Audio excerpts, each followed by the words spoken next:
وجاہدوا فی اللہ حق جہادہ هو اجتباکم وما جعل علیکم فی الدین من حرج ملت ابیکم ابراہیم هو سماکم المسلمین صدق اللہ مولانا العظیم۔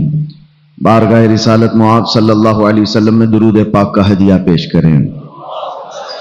اللہم صلی علی سیدنا محمد معدن الجود والکرم وآلہ واصحابہ الکرام وابنہ الکریم وبارک وسلم صلاۃ دائمۃ سرمدا ابدا۔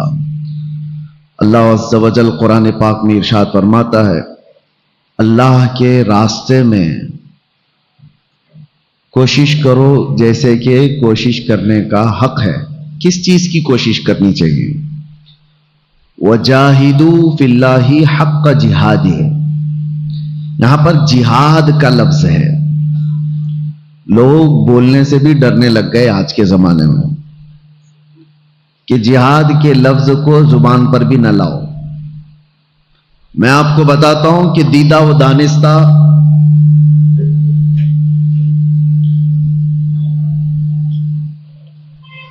یہ پوری دنیا میں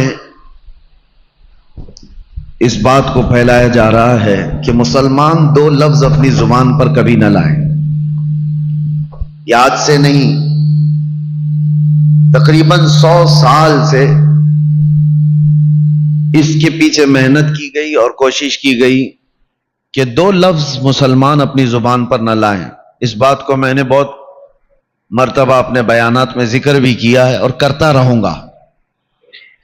وہ دو لفظ کیا ہیں کہ مسلمان کی زبان پر جہاد کا لفظ نہ آئے اور خلافت کا لفظ نہ آئے،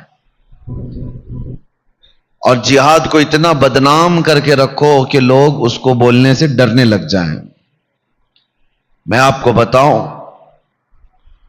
جہادی جہادی کہہ کر کے لوگ آج گالی دینے لگ گئے اور آپ اس سے چڑنے لگ گئے کہ میں جہادی نہیں ہوں۔ جانتے ہو یہ ایک مائنڈ پروگرامنگ ہے، دماغ میں اس طور پر ڈالا جا رہا ہے، کل کو اگر کوئی گالی انسان نام سے بن جائے اور تم کو کوئی بولتے بولتے انسان انسان بولنے لگے تو کیا ڈیفینس کرو گے کہ نہیں ہوں، میں انسان نہیں ہوں؟ اگر کوئی مرد نام سے گالی بنا لے اور تم کو مرد مرد کہتا رہے تو کیا تم ہاتھ پیر اٹھا لو گے نہیں میں مرد نہیں ہوں؟ جہاد کا لفظ اتنا پاکیزہ اور مقدس تھا جس کو پوری دنیا نے گالی کی شکل بنا دی اور آپ اس سے چڑنے لگ گئے۔ یہ بات مجھے کہنا اس لیے پڑ رہا ہے کہ کئی لوگوں کو دیکھا جو ہماری قوم کے دانشور کہلاتے ہیں اور وہ ڈیفنس میں باہر آئے ہوئے ہیں یہ کہنے کے لیے کہ نہیں ہماری یہ قوم جہادی نہیں ہے۔ دنیا اس کو گالی بنا رہی ہے اور تم اس کا ڈیفنس کر رہے ہو، بلکہ میں کہتا ہوں جہاد کس کو کہا ہے قرآن میں یہ تو بتاؤ پہلے۔ اللہ تبارک و تعالیٰ نے قرآن میں جس کو کہا ہے اور حضور نے جس کے متعلق کہا ہے پہلے اس کی ڈیفینیشن تو ہو جائے، ڈیفینس بعد میں کرنا کہ تم ہو یا نہ ہو۔ میرے عزیزو، اللہ قرآن پاک میں ارشاد فرماتا ہے انسان کو انسان بننے کی کوشش کرنا یہ جہاد ہے۔ کوشش کرو اللہ کے راستے میں، وجاہدوا فی اللہ حق جہادی، اللہ کے راستے میں کوشش کرو۔ کس بات کی کوشش کرے گا انسان؟ اس بات کی کوشش کرے گا کہ اللہ تعالیٰ نے جس مقصد کے لیے اسے دنیا میں بھیجا وہ بننے کی کوشش کرے۔ کبھی شیطان بہکا کر کے اس کو عبودیت سے نکال دیتا ہے، بندگی سے نکال دیتا ہے۔ تم ہو کیا دنیا میں؟ اللہ کے بندے، اللہ کا بندہ ہے، ہم سب اللہ کے بندے ہیں، لیکن کبھی کبھار شیطان بندگی سے نکال کر کے دماغ میں ڈالتا ہے نہیں تو خدا ہے،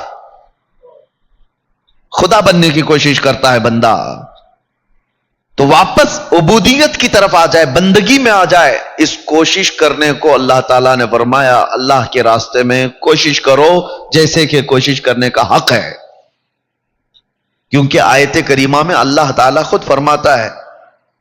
وجہ کیا ہے اس پر کوشش کرنے کی؟ مثال میں آپ کو یوں دے کر کے بتا دوں کہ میاں میں نے آپ کو ایک مرسیڈیز کار دی ہے اور پھر میں کہوں گا اس کو سنبھال کر کے رکھنا، ماروتی بننے کے مت دینا۔ مطلب کیا ہے اس کا؟ میں اگر آپ کو کار دے دوں اور یہ کہوں اس کو کار ہی بنائے رکھنا، ٹریکٹر بننے مت دینا، تو اس کا مطلب یہی ہے کہ میں نے آپ کو ایک اعلیٰ چیز دی ہے، ادنا کی طرف مت جانا۔ اور قرآن میں اللہ فرماتا ہے وجاہدوا فی اللہ حق جہادی هو اجتباکم، اللہ کے راستے میں وہ کوشش کرتے رہو جو اللہ نے تمہیں بنا کر کے بھیجا ہے۔ وجہ یہ ہے کہ اس نے تمہیں چنا ہوا ہے، هو اجتباکم، اس نے تم کو چن لیا ہے۔ وما جعل علیکم فی الدین من حرج، اللہ تعالیٰ یہ بھی فرماتا ہے تمہارے دین میں اللہ نے کوئی زبردستی نہیں رکھی ہے۔ ملت ابیکم ابراہیم هو سماکم المسلمین، تمہارے باپ ابراہیم کا دین وہ کیا تھا؟ وہ اسلام۔ اور اللہ تعالیٰ فرماتا ہے تمہارا نام اللہ نے مسلمان رکھا ہے، کسی کے باپ نے نہیں رکھا، اللہ نے ہمارا نام مسلمان رکھا۔ آئیں کائیں مت کرو، شرماؤ مت، ٹوپی چھپا کر داڑھی نکال کر کے میں کامن آدمی لگوں، سیکولر لگوں۔ سیکولر کا مطلب ہوتا ہے ایک منافق، وہ ادھر بھی رہنا چاہتا ہے ادھر بھی رہنا چاہتا ہے۔ میں کہتا ہوں کہ آپ پیور بن جاؤ، جو ہو وہ بتاؤ۔ اللہ تبارک و تعالیٰ نے تمہارا نام مسلمان رکھا ہے تو کھل کر کے مسلمانی کا اظہار بھی ہو۔ لوگ نام ایسے ڈھونڈتے ہیں انٹرنیٹ پر کہ کامن لگنا چاہیے، کہ ایسا کچھ نام بتائیے جو سب میں چل سکتا ہو۔ میرے عزیزو، ایک شخص حضور کی بارگاہ میں آئے، کہا بیٹا پیدا ہوا، آقا نام کیا رکھو؟ حضور نے فرمایا محمد رکھو۔ بیٹا پیدا ہوا، محمد نام رکھا۔ چند سالوں کے بعد آئے، دوسرا بیٹا پیدا ہوا، حضور کی بارگاہ میں عرض کیا کہ یا رسول اللہ صلی اللہ علیہ وسلم بیٹا پیدا ہوا ہے، نام کچھ آپ فرمائیں۔ حضور نے فرمایا محمد رکھو، پھر محمد رکھا۔ تیسرا بیٹا پیدا ہوا، پھر آئے حضور کی بارگاہ میں، کہا حضور نام کچھ میرے بیٹے کے لیے، تیسرا بیٹا ہوا ہے۔ حضور نے کہا محمد رکھو۔ انہوں نے کہا یا رسول اللہ پہلے بیٹے کا نام محمد ہے، دوسرے کا بھی محمد ہے، آپ نے تیسرے کا بھی بتایا۔ میرے آقا نے فرمایا تجھے کیا فرق پڑتا ہے، ایک گھر میں تین تین محمد ہو جائیں؟ اور یہ فرمایا گیا کہ جس کا نام محمد ہوگا قیامت کے دن جیسی ہی اسے پکارا جائے، سنو ہوگا یہ محشر کے میدان میں۔ روایات بتاتی ہیں کہ سب سے پہلے فرشتے حضور پاک صلی اللہ تعالی علیہ وسلم کا نام لے کر پکاریں گے، محمد کہاں ہیں؟ اس لیے کہ محشر میں سب کے نام چلیں گے، ہمارا بھی نام ہوگا، آپ کا بھی نام ہوگا۔ حضور کا نام لے کر جیسی ہی پکارا جائے گا تو جتنے محمد ہوں گے سب دوڑ کر کے آ جائیں گے۔ فرشتے کہیں گے نہیں تم کو نہیں بلایا گیا ہے، وہ محمد ابن عبداللہ آمینہ کے بیٹے کو بلایا گیا، رسول اللہ کو۔ رب تعالیٰ فرماتا ہے میرے نام نبی کے نام پر آئے ہیں، سب کو بخش دو، اب واپس مت کرو، ایمان کے ساتھ آئے تھے۔ یہ نام رکھنے کا وہ اثر ہے میرے عزیزو۔ یہاں لوگ چھپانے کی کوشش کر رہے ہیں، سیکولر بننے کی بات کی جا رہی ہے۔ آپ کو اللہ تعالیٰ نے جس دین پر رکھا ہے اس کا کھل کر کے اظہار ہو۔ میں ایک بات اور بھی کہتا ہوں، ہاں اظہار تو کرتے ہیں ہم، بہت زیادہ کرتے ہیں، شو شائننگ میں بہت زیادہ ہے ہماری قوم۔ کہاں پہ پھول برسائیں گے ہمارے اوپر، ایک ایک کنٹل پھول، کسی جلسے میں جاؤ تو ہم دیکھتے ہیں، اور کاروں کی قطار ہے۔ پوچھنے پر پتا چلا کہ ہم اپنی شان کا اظہار کیوں نہ کریں؟ شان کا اظہار یہ کچرا کر کے پھولوں کی برسات کرو، پنڈال لگاؤ، بہت بڑے بڑے کمکمے لگاؤ، جھنڈیاں لگاؤ، پھر پتہ چلتا ہے جلوس میں ساری چیزیں، اس لیے کہ اسلام کا اظہار کر رہے ہیں۔ ارے نادان، اسلام کا اظہار تیرے چہرے پہ ہوتا، تیرے لباس میں ہوتا، تم نے اپنے جسم پر اظہار تو نہیں کیا، اور چیزوں میں اظہار کرنے کی کوشش کر رہے ہو۔ مسجدوں کے مینار اتنے بلند ہو گئے، اس کی داڑھی 2 انچ بھی بڑی نہیں ہوتی۔ مسجدوں کو کتنی اوپر تک بنا دیا گیا ہے، تم نے اپنے آپ میں اظہار کیوں نہیں کیا؟ میں اکثر ایک بات کہتا ہوں، تم لڑتے ہو جھگڑتے ہو روزانہ اپنی داڑھی سے، اور یہ داڑھی بھی بڑی ضدی ہے، روز صاف کرتا ہے بیچارہ، داڑھی کو بولتا ہے نہیں میں مرد نہیں ہوں، وہ صبح نکل کے آتی ہے اور پھر بولتی ہے نہیں تو مرد ہے، پھر وہ نکالتا ہے، یہ اس کا جھگڑا تو زندگی بھر چلتا رہتا ہے، وہ ساتھ چھوڑتی نہیں اور یہ رکھتا نہیں۔ اس کو مذاق مت لو، یہ بات اس لیے میں عرض کر رہا ہوں کہ اللہ کے نبی صلی اللہ تعالی علیہ وسلم سے محبت کرنے والا دنیا داروں کے چہروں کو کیوں اپنانے لگ گیا؟ حضور سے محبت کرنے والے کو ڈر کس کا ہے؟ کس کا ڈر ہے؟ دنیا کا ڈر ہے کہ تمہیں دنیا تانا دے گی، یہ کیسے چہرے ہیں؟ مجھے بات یاد آتی ہے، مولانا علی برادران دو لوگ تھے آزادی کے موقع پر، محمد علی جوہر اور شوکت علی۔ ناگپور میں گیا تھا، ایک بہت بڑے مفتی ہیں، انہوں نے مجھ سے کہا تھا کہ آزادی کے موقع پر یہ دونوں مولانا لوگوں نے ایک بڑی بات کہی تھی۔ کہا کیا؟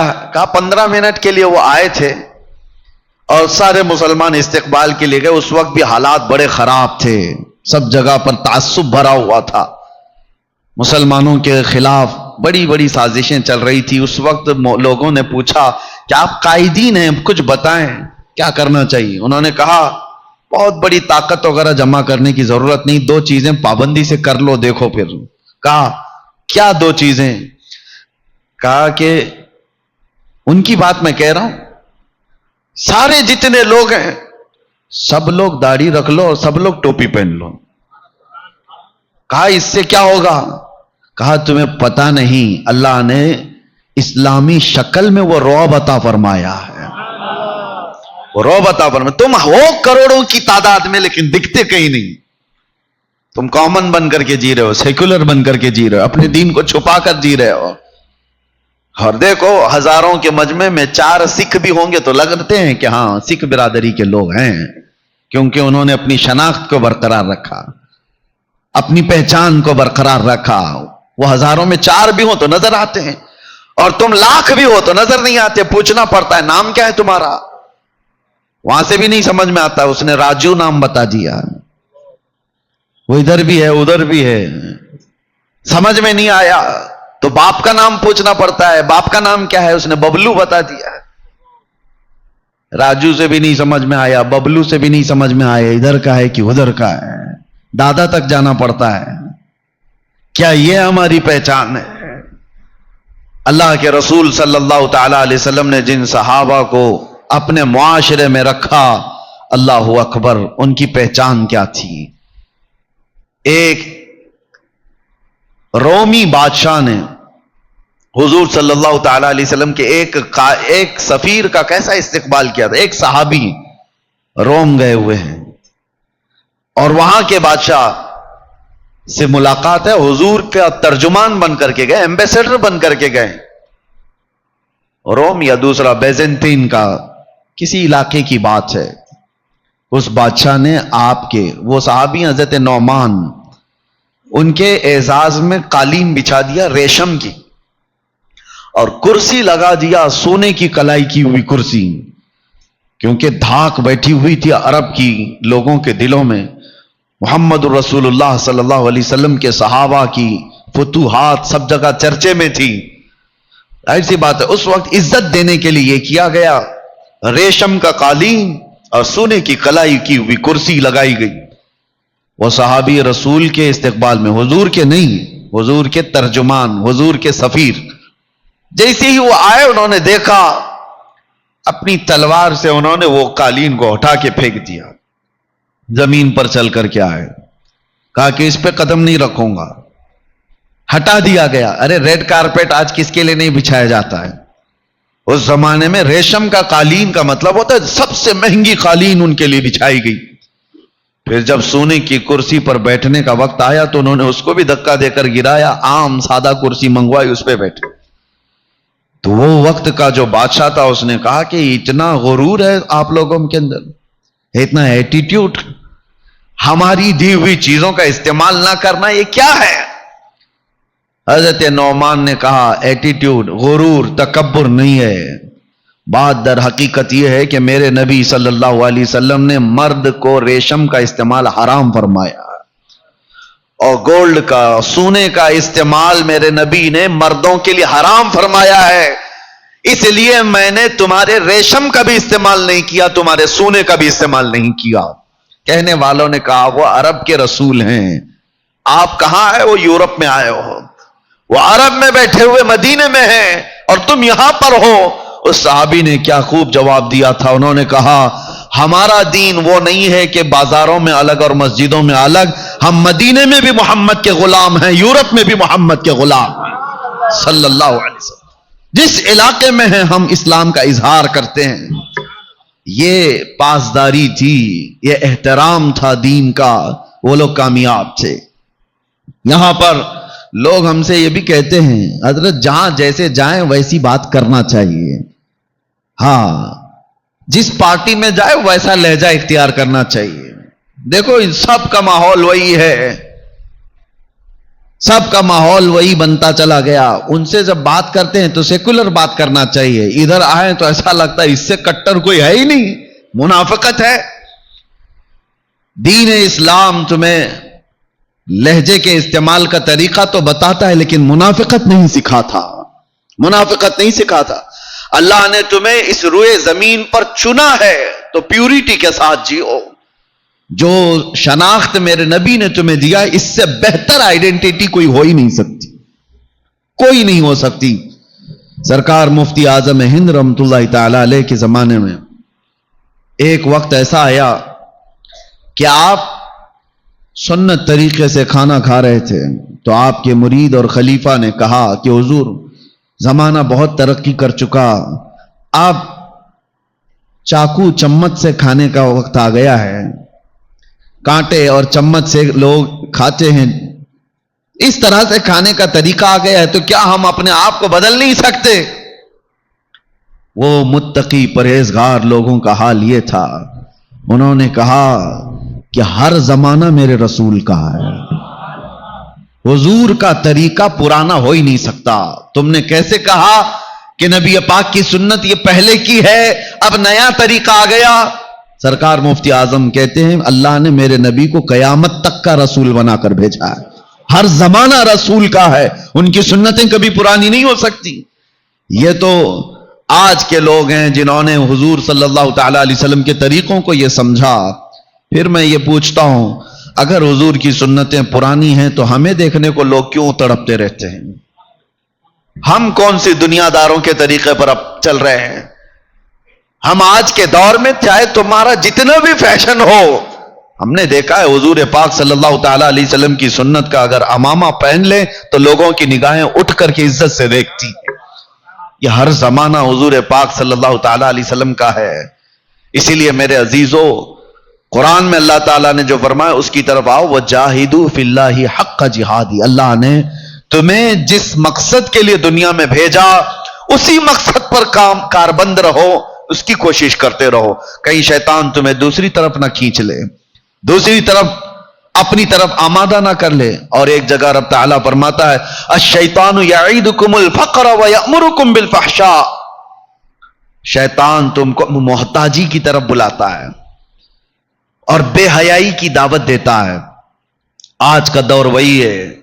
میں اکثر اپنی تقریروں میں ایک بات یہ کہہ رہا ہوں، آج دنیا کے کالے کرتوت جو ایپسٹین فائل میں کھلے جا رہے ہیں، دنیا دیکھ کر تماشا کر رہی ہے، سارے لوگوں کی نظریں ہیں یہ کیا ہے ایپسٹین فائل؟ امریکہ کے کسی بیچ کے اندر ہونے والے نہایت ہی کالے کرتوت کے اوراق کو لے جا رہے ہیں، اور اس میں چھوٹے لوگ نہیں بہت بڑے بڑے لوگ ہیں، اور ہر دن لوگ ایکسائٹڈ ہے، انتظار کر رہے ہیں کہ اب کس کا آئے گا، کون سے پرائم منسٹر کا کچا چٹا کھلنے والا ہے، کون سے پریزیڈنٹ کا۔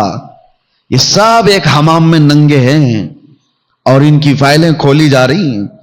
یہ بلیم نہیں ہے، الزامات نہیں ہے، ریئلٹی ہے جو لوگوں کے سامنے دکھائی جا رہی ہے۔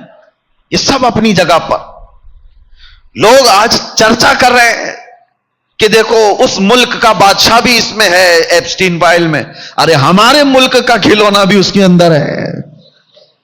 سب لوگ ہیں اور سب اس کو مذاق میں لیتے جا رہے ہیں، اور کبھی یہ نہیں سوچ رہا کوئی بندہ کہ اتنے پاورفل لوگوں کے کالے کرتوت آخر کھول کون رہا ہے؟ کون ہے وہ جو ان سے بھی زیادہ طاقت والا ہے؟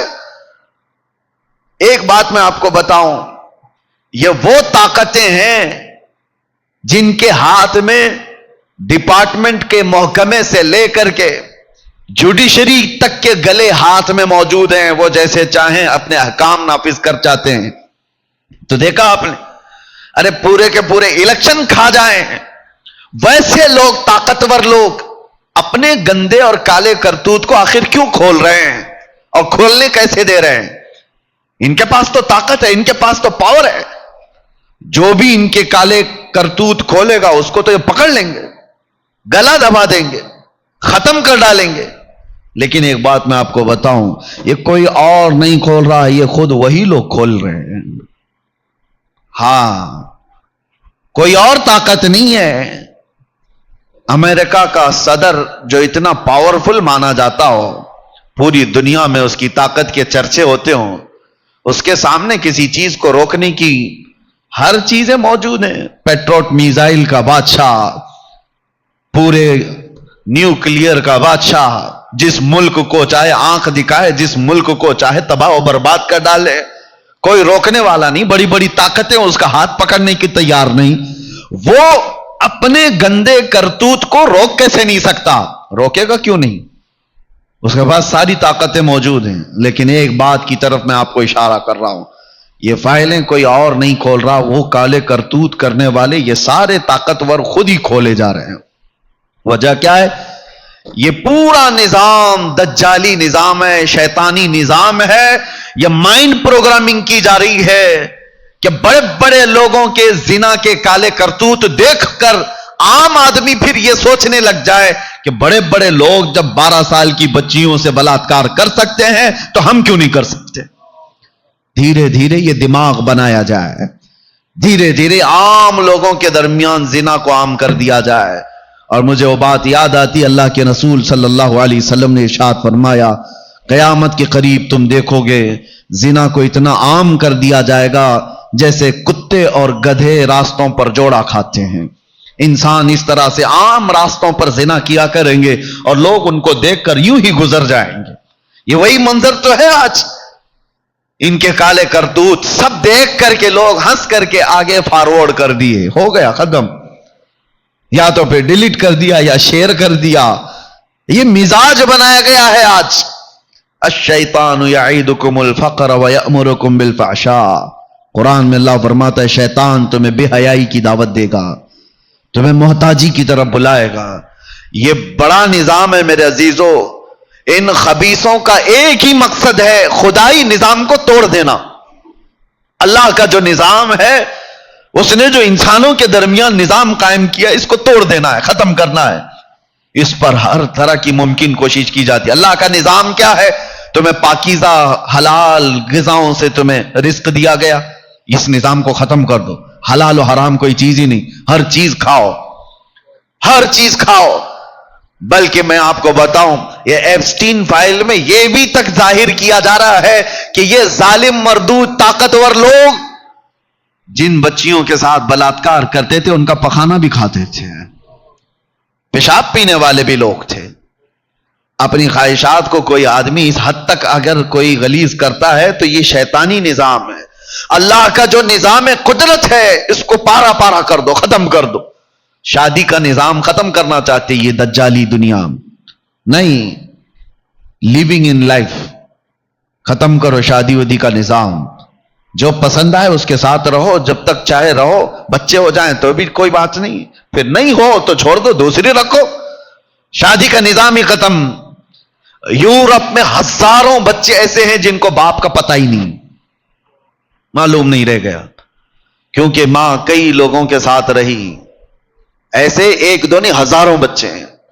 نسب کے لیے اسلام نے حفاظت کا اتنا زیادہ حکم دیا کہ ایک طلاق شدہ عورت سے بھی تمہیں نکاح کرنے کے لیے انتظار کرنا ہوگا عدت کا، کہ پہلے والے شوہر کے نطفے کا ہلکا اثر بھی اس کے پیٹ میں باقی نہ رہے، اس کے رحم میں کوئی حصہ بھی باقی نہ رہے، تاکہ تمہارا اور پہلے والے کا نسب مختلط نہ ہو جائے، مل نہ جائے۔ اسلام نے اس پر زور دیا کہ بچوں کا نسب بہت ضروری ہے، اور اس نظام کو یہ دنیا ختم کرنا چاہتی ہے، پوری طاقت و قوت کے ساتھ اس کو ختم کرنا ہے۔ اور اسلام نے جو نظام سختی کے ساتھ دیا، مرد اب عورتوں سے نکاح کرے، قرآن میں اللہ تعالیٰ فرماتا ہے جو تمہیں اچھی لگے، 1 نہیں 2 نہیں 3 نہیں 4 تک کی اجازت، واجب نہیں، اجازت کہ تم نکاح کرو۔ اور یہ دجالی نظام چاہتا ہے کہ یہ نظام ہی ختم کرے، مرد مرد سے شادی کر لے، عورت عورت سے شادی کرے۔ پوری کمیونٹی بنائی گئی LGBT، پوری دنیا اس کے حمایت میں کھڑی ہے، اس کے لیے قانون بنانے کی کوشش کی جا رہی ہے۔ مردوں کو آپس میں ہومو سیکسولیٹی کی اجازت دی جائے، عورتوں کو لیزبین بننے کی اجازت دی جائے۔